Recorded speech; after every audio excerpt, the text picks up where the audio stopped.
Go. Hi everybody, welcome back to Fill on Gold, or should I actually say Cabochons with Class, which is the offshoot of Fill on Gold to do with lapidary.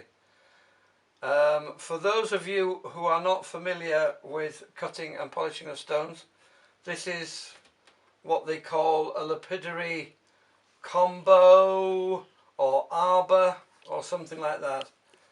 The first two wheels, these two here, are absolutely solid and they're impregnated with diamond chips. The two on the right hand side are actually rubber and will give a little bit, and we put belts on those of different, what we call grades, so different smoothnesses, if that's a real word, or coarseness. Okay, what I want to show you here is just very quickly how we cut and polish a stone. We're going to start off with this piece of stone, which is a piece of chrysocolla, which I got from a very good friend of mine in Holland. I will be showing you different stones during different stages because it's quite a long process and I don't want to get too involved at this stage. Okay. Now normally I would take a special metal pen and draw on here the shape I wanted. If you can see, it's sort of a funny shape. Now if it was bigger I would cut it with a diamond saw, but this is such a small piece and I want to end up with as big a piece as possible just to show you. Sorry, my hands are filthy. It's a dirty job, is this, guys? A dirty job.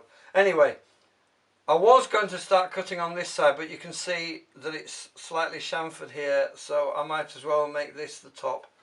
I'm just going to do it freehand. I say you can take a marker pen and make yourself a shape. So what we need to do is turn the machine on and make sure water is coming through whichever one. I hope you can hear me. So I'm going to turn the water on. This is sort of a little watering unit that I devised myself. Just make sure that's flat. And what I'm going to do, I've got to try and use all the wheel.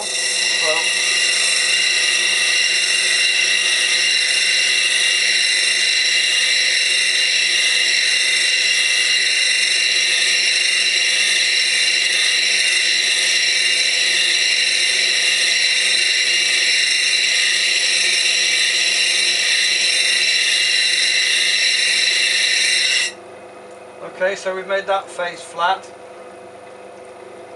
Hope you can see that. Now we'll start working on here.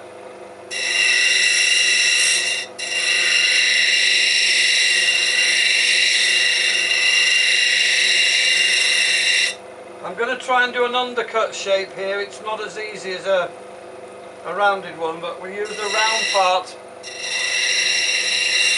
of the saw to create that.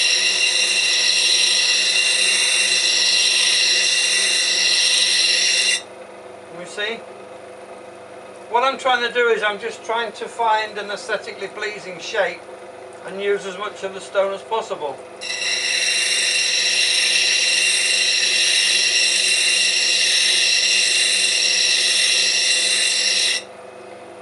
Okay.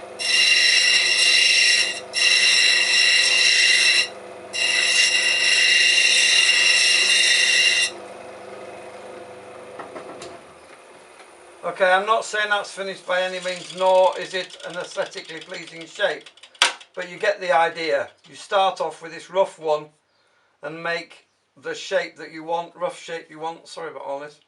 Then you move on to here and then you end up with something that looks, this is a different stone. I know it looks different because it is different. Again, this is an actual fact chrysocolla, but it's what they call confetti chrysocolla. Okay, so you end up with a shape like that. Then what you do with a marker pen or one of these special metal pens is you make yourself, difficult to explain. This is going to be called, this is going to be a girdle. So essentially, if that's the thickness of the stone, This part here will be absolutely flat, and then the rest will go like that. Okay, so you mark yourself out a thickness that you want the girdle to be, and then you start grinding. Then you end up with something like, hang on a minute, I tell you, it's a dirty job. Something like this. Okay, this again is chrysocolla.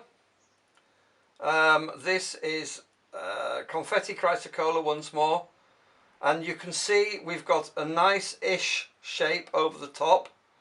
We've got a pleasing, well, I think it's pleasing, shape here, and then we're ready to go on to the belts, smoother and smoother and smoother belts, until we get to a finish which is ready for polishing. So I will show you by moving up here a little bit, if my assistant can follow me. Right, let's get the machine going again.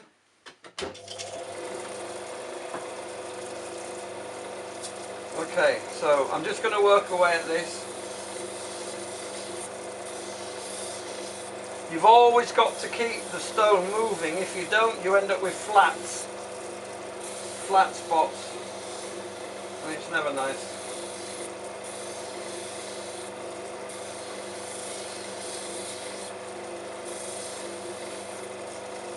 Not forgetting the back, even though we'll never see the back because it will be set. Well, normally you don't see the back. I like it to be nice and smooth.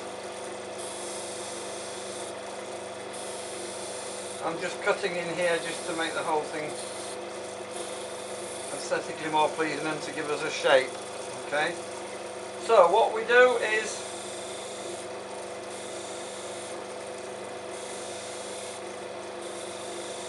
we've always got to watch the shape. We don't want the lines to be wibbly wobbly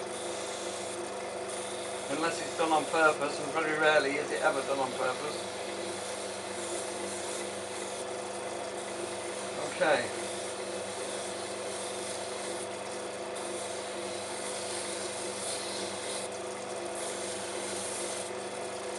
Right, I'm just going to have to stop this for a sec. So I want to move on to this belt, but it's not very central. So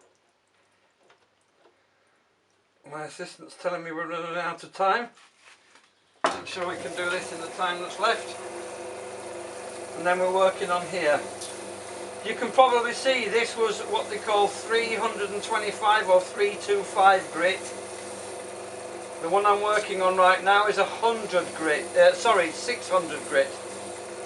And then I go from there to 1200 grit, and then to 6 microns. I should be able to tell you what 6 microns is in grit, but I can't remember. So I'm trying to concentrate on this. And then we go to 1 micron. And then we're ready for polishing. But just to show you,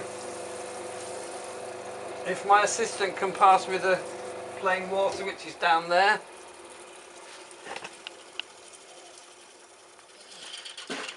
Okay, I'll just wash it off a little bit. Okay, so this is not finished by any means. Okay, wipe it on the t-shirt, that'll impress my wife. Okay, so I hope you can see that. It's very dull at this present time, but it's smooth. It doesn't have any mini facets on it. This is what they call cabochon, by the way. It comes from the French word meaning half round, and I think we're running out of time, so we'll be back with you next time.